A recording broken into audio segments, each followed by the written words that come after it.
नमस्कार, सी न्यूज भारत में आप सभी का स्वागत है। मैं हूं आपके साथ रचा सिंह। वक्त हो चुका है न्यूज बुलेटिन का। न्यूज बुलेटिन में बात होगी मोतिहारी की, जहां शिवनगरी में 7 दिवसीय श्रीमद् भागवत महापुराण ज्ञान यज्ञ का हुआ भव्य आयोजन। साथ ही चर्चा होगी पाकुड़ की, जहां न्यू पेंशन स्कीम को लेकर ईस्टर्न रेलवे मेंस यूनियन के लोग भूख हड़ताल करने पर हुए मजबूर। और बात होगी रायबरेली की, जहां राज्य मंत्री दिनेश ने कंबल वितरण कार्यक्रम का किया आयोजन। और भी तमाम खबरों पर आइए करते हैं विस्तार से चर्चा। मोतिहारी पतौरा आश्रम चौक के समीप शिवनगरी में 7 दिवसीय श्रीमद् भागवत महापुराण ज्ञान यज्ञ का भव्य आयोजन किया जा रहा है। इस यज्ञ का शुभारंभ वेदांती आश्रम चित्रकूट से पधारे कथावाचक श्रद्धेय पंडित अमित कृष्ण शास्त्री के द्वारा दीप प्रज्वलित कर किया गया। उसके बाद सभी अतिथियों को श्रद्धेय पंडित अमित कृष्ण शास्त्री जी के कर कमलों से सभी को अंग वस्त्र और मोमेंटो देकर सम्मानित किया गया। उसके बाद स्कूल के छोटे बच्चों ने डांस की प्रस्तुतियां की। फिर श्रीमद् भागवत महापुराण ज्ञान यज्ञ में पधारे कथावाचक श्रद्धेय पंडित अमित कृष्ण शास्त्री के द्वारा भजन कीर्तन के बाद कथा शुरू हुई, जिसमें कथा सुनने के लिए भारी संख्या में श्रद्धालुओं की भीड़ जुटी रही। बता दें कि 7 दिवसीय यज्ञ में प्रतिदिन अलग अलग कथाओं को सुनाया जाता है। आपका साथ दिया होता तो गुलामी कभी आती ही न थी महाराज हमारे देश। अरे हम लोगों ने यदि महारानी लक्ष्मीबाई का साथ दिया होता और उनके कंधे से कंधे मिला करके उस समय के राजाओं जो चार पुकारता की हद में जा चुके थे, यदि उन लोगों ने महारानी लक्ष्मीबाई वीरांगना का साथ दिया होता तो अंग्रेजों के क्या, अंग्रेजों के दद्दा की भी मजाल नहीं थी महाराज। तो वाकई भारत देश को गुलाम कर पाता। सच मानिए, भारत देश को गुलाम अंग्रेजों ने नहीं, भारत देश को गुलाम कुछ सनातन धर्म के, कुछ हिंदुओं में ही जो मिलावट की संतानें हैं उन लोगों ने किया है और उन्हीं की वजह से हमारा देश गुलाम हुआ। पर अब कोई ऐसी दोबारा गलती हम लोगों से न होने पाए।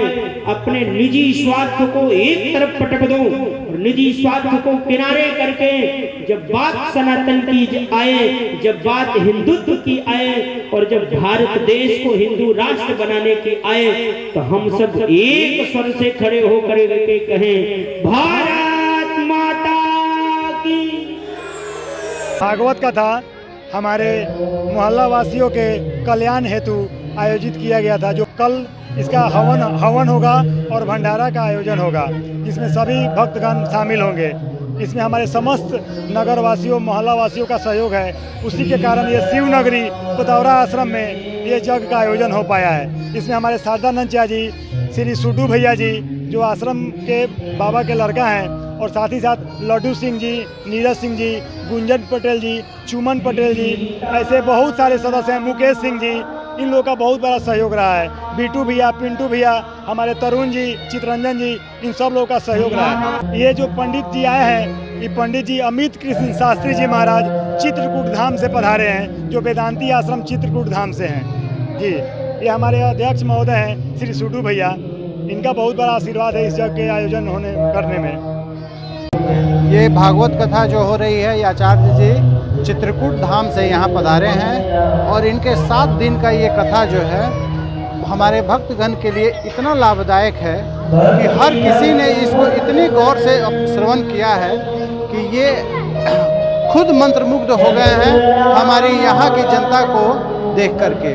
हम शिवनगरी पतौरा आश्रम रोड से इनके इतने भव्यता के साथ ये अपने गायन को रख रहे हैं, अपनी बातों को रख रहे हैं, जो श्रोता इतने जुट रहे हैं और इनको जो पसंद कर रहे हैं, तो इनका एक ही मकसद है कि हर घर ये भगवत कथा होनी चाहिए। हर आदमी के जीवन में भगवत कथा का मान सम्मान होना चाहिए और हमारी संस्कृति, हमारा धर्म यही कहता है कि जो भी हम करें ये धर्म के लिए ही करें।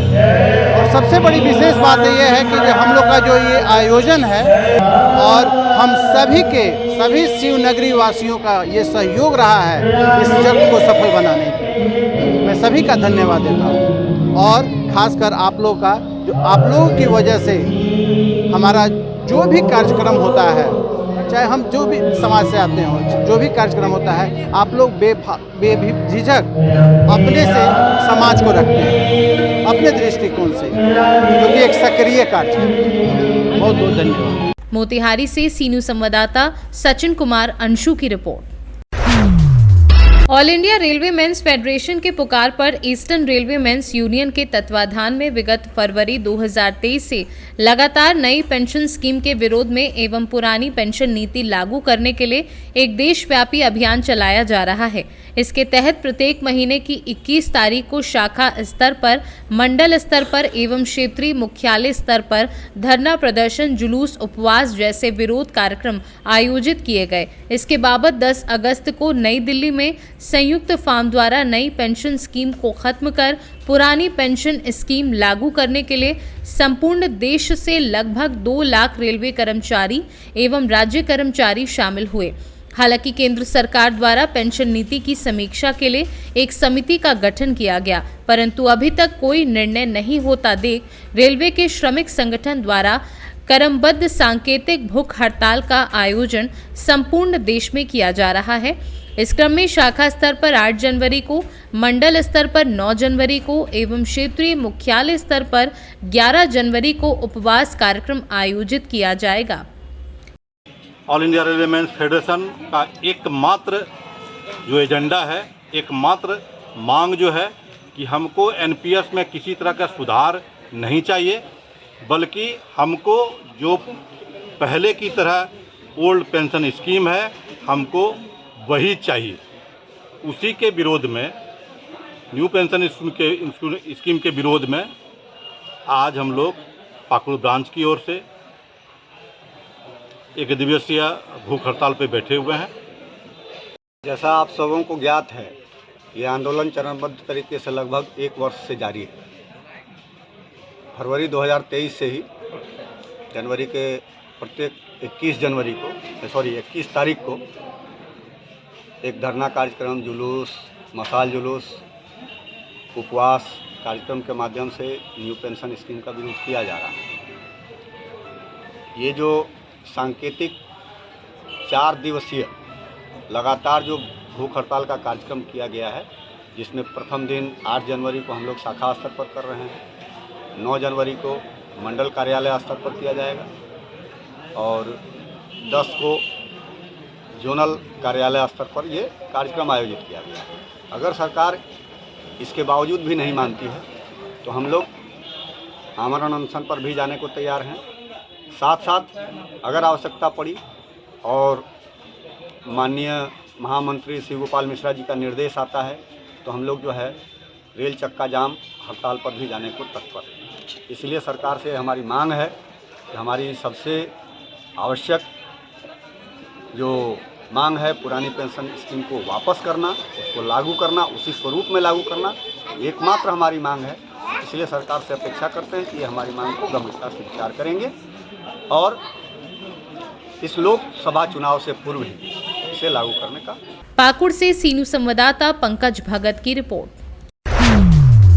खबर उत्तर प्रदेश के रायबरेली से है, जहां राज्य मंत्री दिनेश प्रताप सिंह द्वारा कंबल वितरण कार्यक्रम का आयोजन किया गया। ब्लॉक में उपस्थित जनता को संबोधित करने के पश्चात जरूरतमंदों को कंबल वितरित किया गया। कड़ाके की ठंड में कंबल पाकर खिले चेहरे, लोगों को मिली ठंड से राहत। वहीं स्वतंत्र प्रभार राज्य मंत्री दिनेश प्रताप सिंह ने आयोजित कंबल वितरण कार्यक्रम में हिस्सा लिया। क्षेत्र के आए जनता को कंबल वितरण कर क्षेत्र की समस्याओं को सरकार तक पहुंचाने की बात कही।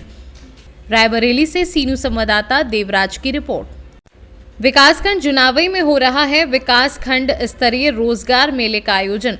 उत्तर प्रदेश कौशल विकास मिशन, राजकीय औद्योगिक प्रशिक्षण संस्थानों एवं जिला सेवा योजन कार्यालय के संयुक्त तत्वाधान में DDUGKY योजना के अंतर्गत आयोजित मेले का आज विकासखंड जुनावई में आयोजन किया जा रहा है, जिसमें छात्र छात्राएं प्रशिक्षण, योग्यता, कला इत्यादि के अनुसार रोजगार का अवसर मिल रहा है।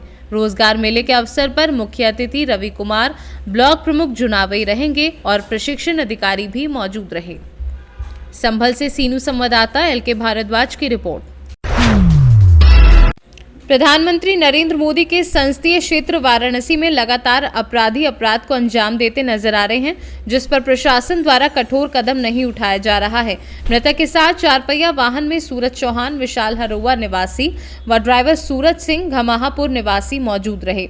प्रारंभिक सूचना के मुताबिक मृतक वीर बहादुर सिंह किसी 4 पहिया वाहन के बकाया किश्त के चलते उसे रोका तो उसमें सवार लोगों ने फायर कर दिया और फरार हो गए।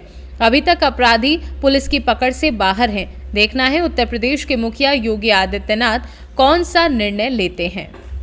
वाराणसी से सी न्यूज़ संवाददाता अब्दुल्ला हाशमी की रिपोर्ट। फिलहाल न्यूज बुलेटिन में बस इतना ही। देश दुनिया की तमाम खबरों की जानकारी के लिए आप देखते रहें सी न्यूज़ भारत। हर खबर आपके साथ, आपके हाथ।